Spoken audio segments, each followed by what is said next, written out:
the Black Doctors Podcast, Season 6. Part of being on the Black Doctors Podcast, I guess, is not starting on time. Is that what this is? Is that what it is? I mean, I'm never on time for anything, so. Fair. I'm really on time for most things. But again, I've embraced the notion of giving people time that they need to look at that. do whatever it is that they need to do. Hello and welcome back to the show. I am Steven, your friendly neighborhood anesthesiologist, medical ethicist, and the host of the Black Doctors Podcast. I'm joined this week by Dr. Nate Jones. He is a pediatric emergency medicine physician. We're chatting, we're catching up, talking about current events, what's going on Twitter, RSV, that's taking over hospitals and emergency departments everywhere. Chat briefly about Black Panther. And then we are going to jump into a conversation on respectability politics and navigating professionalism as a underrepresented minority in medicine. Stay tuned for the second part of this conversation, which will be in a subsequent podcast episode. But for now, just sit back, enjoy the show. We'll hear first from our sponsors, Picmonic, and then jump into today's episode. This podcast is sponsored by Picmonic. In 2011, two medical students came up with the ingenious idea to combine medical education with unforgettable characters and ridiculously memorable stories, featuring over 35,000 high-yield facts and graphics. Picmonic has helped over 600,000 students improve exam scores and perform better clinically. Picmonic has resources for pre-med and medical students, as well as other healthcare professions. Check out the show notes for a link to their website. Mention the podcast when you subscribe. With Picmonic, you can study less, but remember more. And I couldn't find any. I couldn't find the mic. I knew where it was. I just had to get it all together. Well, so, I don't have the official setup that you have, so I have to put it together. And you also rarely ever record episodes. That's not true. That's not. Wow, the shade. I don't know how you do it. I really don't know how you do it. I saw you released an archival episode. I did. If anybody wants to be the co-producer, co-host of the Black Doctors Podcast, there's an open spot on the team. No, I mean, there is actually. Probably is. No, we need like an actual I need like a production schedule or something. We had that for like 3 episodes. Did we?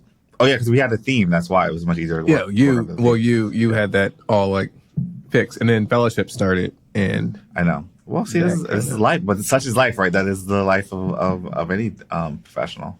Yeah, absolutely. So, I have been reacquainted with the horrors of graduate medical education and the schedule. So yeah, you have no control over your schedule. I mean, you guys have like a chief fellow or something, like a schedule something. No, it was just 3 of us. We just for the ICU, 6 months out of the year, we're in an actual ICU where we're on 6 days a week, just getting crushed. And then you're on elective now. So life is good. What's your elective? Echo. So I follow the echocardiographers around and learn how to do transthoracic echo and then how to read transesophageal echoes. Oh, look at you learn how to do some echoes. Okay. To be 100% honest, I've mostly been interviewing for jobs. So okay, yeah. This is usually the part of fellowship where it's like, I'm not really there. It's always the end of your training. I mean, not even end. You're actually in the middle of your training because it's only a year fellowship, right? Yes, it is, Nate. Yes, it is. But we got to get that job. Listen. Bills don't get paid by themselves. What's new with you? RSV? What's this talk about? RSV. I don't do peds stuff, so yeah, well, it's a virus. So you can start there.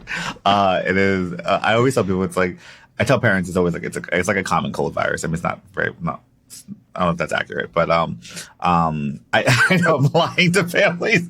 No. I think the problem is that it's interesting dealing with RSV in this time of COVID because before COVID, our RSV has been around for as long as I can know about, and I've been practicing for almost 6 years. So I'm just kidding. 6 years. It's been around... Okay, you're counting residency and fellowship. Listen, actually, you should count since med school, so that's almost 10 years. Okay, so see, I've been a practitioner.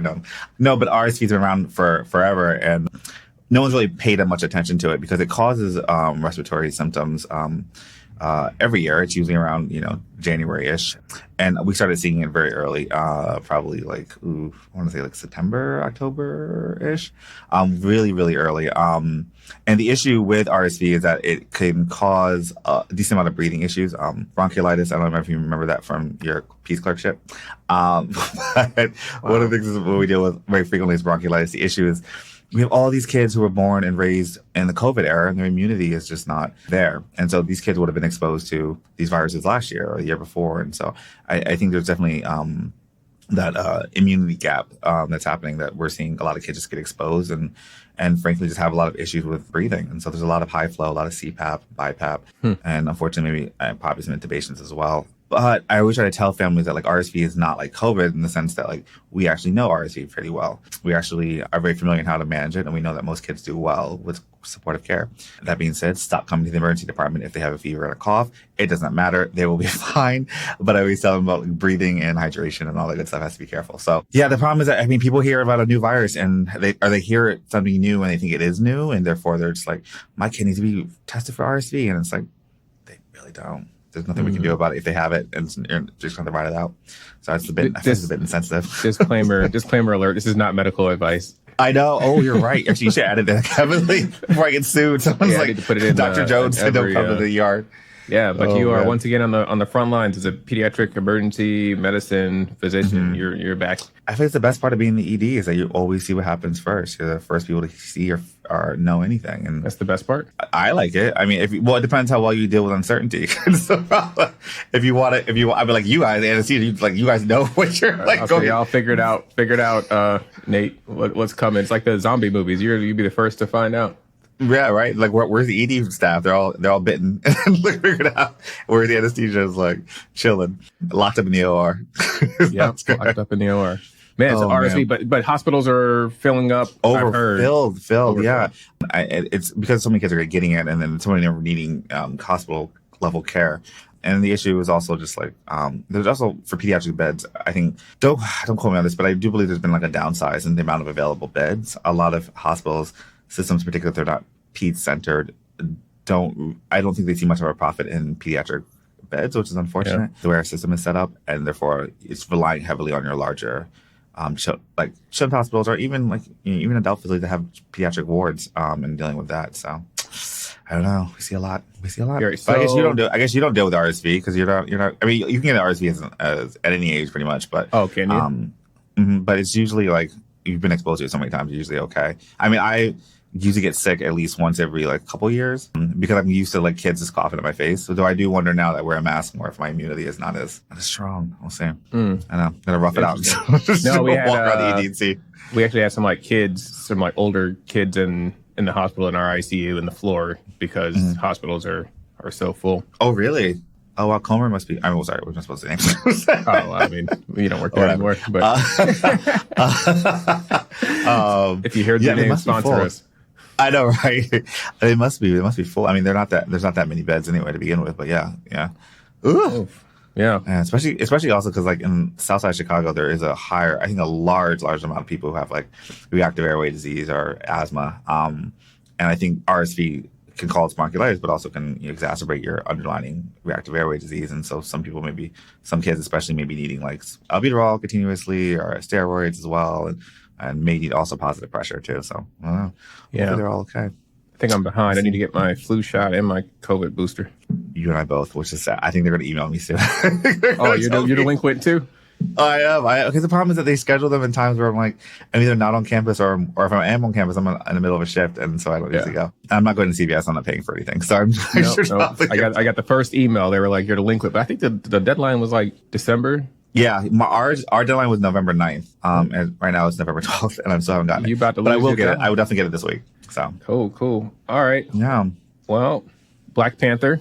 Yes, you guys saw it. Oh, Wakanda forever. I guess we can't do any spoilers because this is. We can't. Yeah, we should have a spoiler talk and see some. I don't know, comic book heads. I don't know how that fits into the theme of the podcast. Let's see. But we just watched. It's the Black Actors podcast. The Black Panther. Because when we watched the first movie, we actually watched the first one together, House Staff Diversity Committee. Oh, that's right. It was such a crazy time and such a significant moment for all of us to be there with the first movie. And our garb and everything else, yeah. Yeah, and then so this one, was different. It was kind of reminiscing about the first movie and all the hoopla and Chadwick, and then kind of seeing all that again was brings you back. Yeah. Yeah. Good times. So if you haven't already, go out and see the new Black Panther movie is totally worth Wakanda forever. Oh, Black Panther. Yeah. So we could have a whole talk about, like, obviously the central point of the movie is grief, and we all know that unfortunately Chadwick Boseman passed away a few years ago. But I think the central theme of the movie is grief, and I think it's interesting. That could be a topic, how we deal with grief, particularly in the Black community. And because we see it all the time. I mean, you're now in the ICU, so you see a lot more than I do. What it's like for families to make those decisions and to lose loved ones. So it's tough. Very positive note. Wait, is my mic too loud? I feel like I'm getting my voice is very clear and dominating, which I love, but I want to make sure. Yeah, I mean, no, it sounds fine, especially with the new. So the things that have changed since you were last with us. I was going to go back and look. It's been like 3 months. Took a brief sabbatical to get my life together. Sabbatical. So I got this fancy new audio editing software. Like, this stuff is like next level, like not fully professional, but this can like I can literally go in and find all the that you know love to sprinkle I in your dialogue. So I can actually like everywhere. Isolate that audio and then tell the program to like find all of the and then just take them out. Oh wow! So that's better. They used to edit me to make me sound like I was like, am I the unedited version of this podcast? And Steven just edited himself and I sound crazy? Oh, great. Awesome. Love it. So hopefully you will have noticed, an improved audio quality. I really try. That's like my passion is for music and audio engineering. So I've all these little plugins. Like I could take out the resonance. Like resonance is like the echo in the room essentially. So I can like change the echo. I could take out. Well, anyways, that's no one wants to. So are we doing like Dolby Digital? Like, does that sound? pretty close. So wow, okay. IMAX experience. Yeah. The Black Doctors podcast, the IMAX experience. That is what is new with the show. We talked about. We actually had a couple topics to discuss, but Twitter is on the list because are you big on Twitter or no? I'm not actually. I was forced to get a Twitter as a Twitter account. I feel like I'm like someone's uncle. You were on Twitter before me. Like you've been on Twitter like active for. You used to be at least. I wouldn't say I was very active, and I was in medical school and residency because I thought I had more to say, or I thought people would want to hear what I had to say. What were you saying? I don't remember. Like I mean, what was this? This was like. Probably, 2000. This is like Obama age, and then we're leading into Trumpism. So, if those who know me, I love politics and policy and all that good stuff. And so, I was pretty much talking a lot about like politics. And because I do have two handles, one is my professional one, and one is my personal one. I don't have a free Twitter. Which one do I have? You combine your personal life and professional life. I don't know how you do that.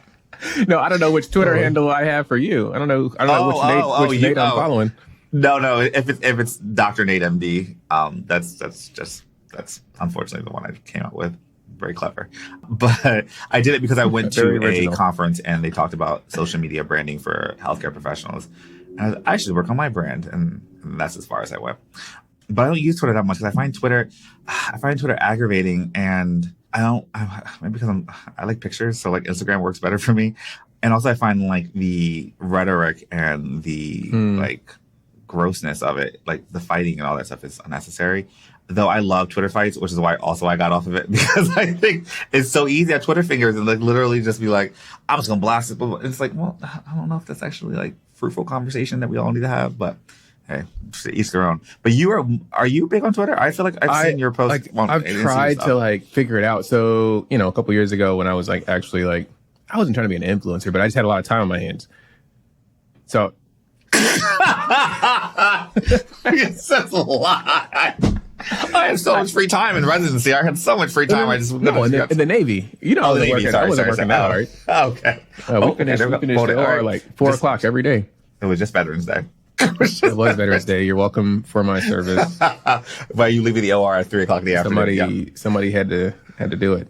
But yeah, so I was like, let me get into Twitter. Part of it was the podcast, right? Because I was like, I need to do promotions. But then I'm like, who am I promoting my podcast to on Twitter? Because I only have 5 followers. So then I started like trying to gain a Twitter following, but I never really figured out what to tweet. There's like tweets that go viral, but I don't know. You have to like usually say something that's like off the wall or slightly offensive, and then like you just blow up. Yep. So I don't know really. I still don't really know how to use Twitter, and then I honestly hate the med Twitter because although there's two things I've learned a lot. You're piss the people off. So I feel like Twitter is a whole new Twitter these days. So it is. People on Twitter don't know what's going on with Twitter. But I learned a lot on med Twitter because there like people do occasional like tutorials or whatever, and sometimes I'm like, oh, that's good. And there's one anesthesiologist that does this Blocktober feature every October, Blocktober. And every day he posts about a different nerve block with like journal articles and videos he's at a Duke. And I was like, holy cow, like I learned so much from that. But it's the rest of it is like the med Twitter, and they're always fighting and they're always talking about PAs and NPs and other things. Another discussion, which I think is very interesting too. Yeah. So I have a love-hate relationship with Twitter. So I don't know. I've been watching this whole Elon Musk Twitter debacle from a distance, and honestly, it is. Yeah. We were talking about drama earlier. Ooh, yeah. It's been spicy. It has. I think it's interesting because I gotta be careful what I say. I think it's interesting because what Elon's listening. I don't know. I'm kind of like Twitter bots around here. No, I'm kidding. No, I think. It's interesting because obviously there's been a lot of tension about like, you know, the idea of what free speech is and the ability to say what you want on Twitter and just like rise against cancel culture and against wokeness and blah, blah, blah, blah, blah. I swear to God. Personally, if I hear the word woke again, I'm just going to lose my mind. I think it was such a good time for us to understand it during the Get Out era. And then racist white people just took it and then made it unbearable for me to listen to. On that note, let's take a break and pay some bills. We're going to hear from our partner, TrueLearn, and what they offer for pre-medical students, medical students, and other health professions learners. Hey there. I hope you're enjoying listening to the show. I wanted to take a minute to talk about TrueLearn and thank them for sponsoring the Black Doctors Podcast. TrueLearn is a medical exam preparation company that helps you outperform on your boards. If you are a medical student or resident physician, you should definitely check out their products. If you sign up, please use the code BDPodcast and you'll get a discount. They have resources for both DO students as well as MD students and even physician assistants. When it comes to residency licensure, they offer question banks for over 8 different specialties. TrueLearn gives analytics that give you insight into your study habits, your question responses, and tracks you along with your peers. Students and residents average 20% improvements after completing a TrueLearn Smart Bank. Check them out at truelearn.com. And again, remember to use the code BDPodcast to receive your special discount. Now back to the show. But so I think this idea that like that Twitter needs to be this completely free speech, free like whatever expression, and like you can say whatever you want, and then it allows this like vitriol to sort of seep into the internet, and it's nothing that's not already there, right? But these are things that people are already saying, are thinking, and they're just like now they can hide behind a Twitter handle and say whatever they want. And then the idea that Elon, who's like this quote unquote champion for freedom of speech, decides to like go out and really do this like bravado type of thing, but literally just go out and buy Twitter. And then there's this huge thing where he's like, he actually gets it. And then he's like, oh, actually, no, I'm good. I don't really want to. I'm good on that. And then they're like, oh, no, you're going to pay us. We're going to take you to court. And then he goes, okay, I guess I'm here, but I'm going to totally do a lot of things that like don't promote exactly what you're trying to do. He's going to he got rid of half the staff. He fired a bunch of leadership. There's talks of a paywall, and the idea of like verification is not purchasable, which again has a lot of issues when it comes to like, you know, how you present yourself online and who's real and who's not real. And also equity, like who has access to social media to be able to speak. Freedom of speech is it's a civil right. It is a right that everyone's supposed to have. And if you're claiming that Twitter is a space for that so-called space for freedom of speech, but you're going to create paywalls and things, it's not equitable for people to be able to speak in that fashion. So that's my rant on Elon Musk and Twitter. It's fascinating to me because where we are, like I've always, because I never really fully embraced Twitter, I've realized some people have this connection to Twitter, like that is their primary source for news and information. Like it's never been that way for me. So the whole argument about restricting free speech back when, you know, they kicked Trump off and they're like, oh, you're restricting free speech. Yeah. And I've been of the mindset this whole entire time that this is somebody's private company and they get to regulate who is or is not on it, whether that's whoever owned Twitter before, whether it's Elon owning Twitter now. And honestly, in my opinion, if we don't like Twitter, then you can move, right? People are looking for that next thing, which Mastodon, I don't know that. I think people are like jumping onto Mastodon or something. Yeah, I've heard something. I feel like I'd be cooler if I was younger. I'm not that old, but I feel like medicine has aged me. I feel like I don't know any of these things.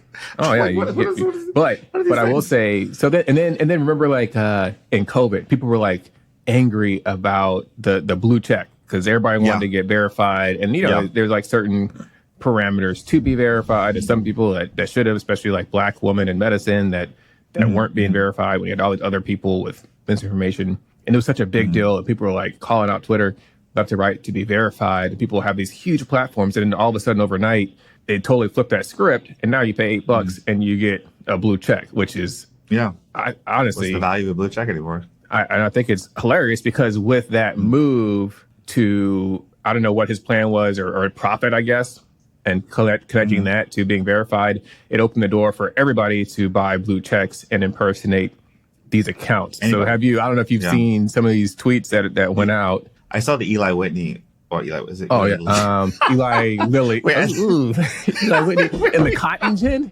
I just went over what. I said that. I was like, that doesn't sound like the company at all. It sounds like Eli Whitney and the cotton gin revolutionized the cotton industry. Well, in the South. Eli Whitney's also being impersonated now on Twitter. No, I saw about I saw about the free insulin thing. People were like, there's free. Yeah. There's one somebody impersonating Nestle. We steal your water and sell it back to you. LOL. That was their tweet. So it looks like Nestle is tweeting that. It's actually true. It's actually true. It is true. Coca-Cola. We are proud to announce that we are the #1 plastic polluter in the world 4 years in a row. Ooh. And with God as my witness, we've had to do it a fifth time from a verified Coca-Cola company. SpaceX, which is Elon's company. Someone told Elon his expletive would be bigger on Mars, and that's honestly what all of this has been about. So it's been crazy just to say, because I love drama, and I love drama. You're the one in the back corner just like staring, eat some chips, not involved at all, just like that. So I've just been sitting back, and every day there's a new tweet. Eli Lilly talking about insulin. One of the was it Northrop Grumman, one of the arms dealers or companies. There was some tweet that like they weren't selling weapons to Saudi Arabia, and like you see that this starting to affect the stock market. So it's just been one big catastrophic mess, which I don't know how it's going to end, but it's like reality TV, except in real life. It is, and I think what's interesting is that like Twitter, if I'm quoting this correctly, I guess like 89-90% of their revenue comes from ad dollars. And so a lot of what is sort of thinking about, and this is why the price of Twitter is plummeting, because like, and Eli, Jesus Christ, Elon. I don't know why Eli would eat that in my mind. Oppression? I don't know. I know, oppression. I just saw Black Panther. Everything's in my head right now. So Elon was talking about like Twitter going bankrupt. I think this time next year or something similar. He was forecasting something in a few months. Largely because advertisers are sort of saying, hey, we're going to pause because we don't know what this is. And you can't advertise like something like Ford or maybe no. Sorry, maybe Ford's a bad example. We can't advertise like Coca-Cola next to like this racist tweet, right? Like I think that it's not going to fit your brand and it's going to look crazy. And so a lot of major advertisers are pausing their involvement with Twitter because of how much this has changed. So a lot of people are thinking like, is this the end of Twitter? I don't think so. I do think that and maybe, I don't know. I mean, what happened to Vine wasn't as big as Twitter. But I do think that like what's probably going to happen is Twitter's probably going to drop its price somewhat low that people are just going to easily just pick up and buy it. And someone's going to take over and probably restore it, and we'll see where it goes from there. See where it goes. But I don't know. What do you think it means for like, what do you think it means? I always think about, I know you hate men Twitter, but I found it very interesting when they were using, I'm going to call you out, when they were using, especially the trainees, the medical students, when they match, are they like looking for advice for matching, are those who unfortunately don't match, and those types. And in the accessibility just to find like these mentors, these like really big people in medicine or even like program directors and stuff through Twitter, and I think and social media, I think is super important. So I worry about those communities. I think social media has done a lot to help minoritized communities, and I think that's a great resource that may be potentially lost. And I'm wondering, and I worry about those people. So No, I think you're absolutely right. And I wonder, it took so long to build. I was just looking up when Twitter started. I think it's been like 16 years that Twitter's been around. And of course, like, it was for years before you or I found Twitter. Mm-hmm. And then it took even longer for that Met Twitter community to be developed. I mean, maybe not, because I just wasn't party to it, but it took a while for like the early adopters and then Met Twitter to build this community to do what you mentioned, whether it's a med student, looking for a match position or disseminating information. Mm-hmm. So I wonder, we have to find a home that we move to next as a community, whether it's back to the blogs. It also speaks to like the significance of building your brand on somebody else's property platform. Or land, your platform. Yeah. So you've invested so much in your Twitter platform that overnight has been corrupted and its nature has changed. Mm-hmm. So for people that are like entrepreneurs, social media influencers, right? You've built your entire brand on Twitter, or have you built your brand on Instagram, where, who knows what happens or who's going to buy Instagram as part of Facebook and Meta. Yeah. So it's, your career or your side hustle, whatever, is kind of on an intangible commodity, if you will, because who knows what could happen. Whatever they're paying you, for your promotion, it could disappear overnight. Yeah, I mean, I think it's like all things in society is all make believe. It's like because the value of something is only given value if a collective group of people decide that it has value, and so it's not one in which like you have the ability to control the value of your brand if your brand is being part of a medium and a platform that is, unless your brand is like crazy racism, then yeah, sure. I mean, Twitter's all for you. Go ahead and do it. It's thriving. Thriving. I mean, hey, some of the Alex Joneses and everybody else in the world, like, we don't take the same out. They're going to accuse you of defamation. But I think that like those people that works for them. Like that's I don't know, the conservative party. I don't know. That's quote unquote free speechers. Yeah. That I don't know. And a couple months ago, I mean, you laughed at our NFT episode of the podcast. Yeah, we talked about like NFTs. There's the Bored Ape Yacht Club. Yeah. There's Bitcoin, and like I don't know what happened when the economy tanked. Whatever happened like 8 to 12 months ago, where everything just all the doggy coin. Yeah. Oh my God, I think I lost like $2,000 in 2 days. Really? Like, I bought it was some other coin. It was like Shiba Inu coin or something. I don't know. I saw it on Twitter or on Instagram. Well, yeah. So you got your financial advice from Twitter. Great. The Bradley household is sound. The financial advice is being got from Twitter. I have never lost money so quickly as putting $2,000 in a Shiba Inu coin and then watching it just dwindle into $150 over like 2 weeks. I'm like, oh my God. But now like all that stuff is gone, or at least, I mean, I don't see it in my Twitter or in my Instagram page. You mean like the advertising for Bitcoin or that? And like, remember Bored Ape Yacht Club? Like you buy the NFT, people were buying these like NFTs and graphics for like hundreds of thousands of dollars. And well, you must have I do. Sorry, I remember. I do remember something about NFT. Again, I feel like I've aged rapidly in the last like 3 years. These things are like now I know what people felt like our like parents and grandparents were like, I don't know what y'all talking about. I don't know what they're talking. I don't know why. Right, we're at that weird spot because if and when Twitter disappears, I'm like, I don't know what I'll get into, if anything. Yeah, it's hard. It's hard to think about those things. But what were you saying before? Sorry, I cut you off. NFTs. It's just crazy. NFTs. Yeah, it's crazy how fleeting everything is, and at the end of the day, for people that get into and being influencers or building a brand, I think one of the lessons here is to be mindful of where you choose to house and host that brand, buy your web domain, right? Because that's something that's the .com thing isn't going anywhere for the foreseeable future. So at least buying your website, building your platform somewhere that you can continue to direct your followers and your patrons, despite whatever happens on social media, Twitter, Instagram. I think it's the one takeaway that I see from it. Yeah, no, I think it's important to protect your brand, but also understanding that as you, especially as a trainee, as you're coming into healthcare and medicine, that you do have a personal brand, right? I mean, hospitals, I mean, depending on where you work, some hospitals even advertise you on the billboard. Like, this is Yeah. Dr. Bradley. He's our brand new surgeon. I mean, I don't know. It's like maybe it's a small town. I think small town thing. I don't see Philadelphia giving me a billboard anytime soon.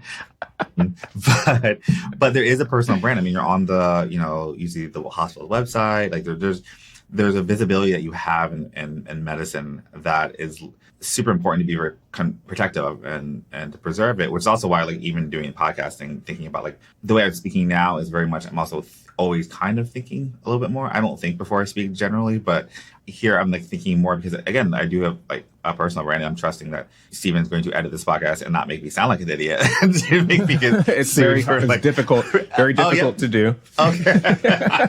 I mean, you can auto whatever correct these things. That's the thing, right? Because it only takes, I mean, especially being a Black physician, it just takes one thing. I feel like we're always on thin ice in some ways, which is why the system feels so stressful, because you don't have a lot of laxity, like some of my other colleagues. Yeah.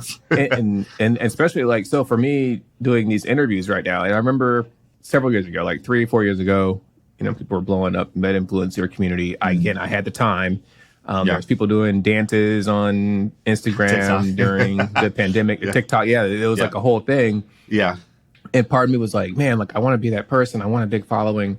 People are getting brand deals and all this stuff. Yeah. And I remember, like, I kind of sat and thought, and I spent a lot of time thinking about where I wanted to go, what space I wanted to fill. Mm-hmm. And a lot of this just didn't fit for me, the TikTok dancing, like the viral reels. And, lo and behold, several years later, as I'm interviewing for jobs, or as I was interviewing for fellowship, a couple, like 2 years ago, I was interviewing for jobs now. Mm-hmm. And I sit down and like, oh, you have a very active website, social media presence, all this. Oh, you have a podcast, and like all this stuff that I do, which obviously like people have access to. Yeah. But it's a big question of, are you proud of your social media presence, and are you like happy discussing that on job interviews, on fellowship or residency interviews, and even like I don't post anything offensive. But, I'm much happier to talk about, I host the Black Doctors podcast, which focuses on increasing diversity in medicine. And that can be divisive depending on the institution, depending on the person, right? But that's actually a very good thing, because if it's divisive and offensive to you, then please let me know. Yeah, because it tells you that's not the environment you to be in. Yeah, so I can keep it pushing. Like, this has been great. Love that you flew me out here. Didn't know you were racist. I'm ready to leave. No, I'm kidding. It's true. It's true. I think that's the idea behind quote unquote like respectability politics and how you present yourself. Because in some ways, there is a way that we're supposed to speak and talk, and in a lot of ways, it is a form of defense, right? A lot of minoritized people is to think about like, well, how do we get through this society that's not built for us to survive, and how do we get through that? And a lot of ways, it's to adopt the societal, quote unquote, societal pressures of things, right? Like how you should wear your hair, and how you should speak, and what you should wear, and how you should present yourself online. I mean, I think that's why I talked earlier about having 2 different Twitter accounts, because like one Twitter account, I just want to say whatever I want and nobody knows who I am, and the other one I'm like, well, let me just repost this study from JAMA and talk about these things. So it's like, do I read JAMA on a regular basis? Not daily. I definitely don't read it daily. So those are the things that I wonder for you, because I know you've dealt with this, particularly like being in the Navy and then being like back in civilian life and being an academic center, and then like, I mean, I think there's different levels of what it's like to present ourselves and how we go about things. But I'm curious, like you especially your hair journey, because I see you're back to your element, you're back to the initial Steve that I knew. You had a whole journey. Thanks for listening to this week's episode. Tune in next week for the second part of this conversation, where we actually get into discussing respectability politics and professionalism. We had a great conversation I know you're going to learn a lot from, and we targeted something for everybody, from medical students applying to residencies, to students applying in medical school, to program directors and those in academic medicine. How do you approach professionalism? And do you understand some of what our underrepresented in medicine minority trainees are going through and their experiences in their respective programs? I'm Stephen, your host. Thanks for joining us and listening to the Black Doctors Podcast. If you're interested in sponsoring our show, we are looking for sponsors for the start of season 7, which will come in January. So if it's something you're interested in, you want to partner with us and get your product or organization in front of our listeners, please reach out. Visit our website, www.theblackdoctorspodcast.com, or send us a message on Instagram. Thanks for listening to the Black Doctors Podcast. We are here because representation matters.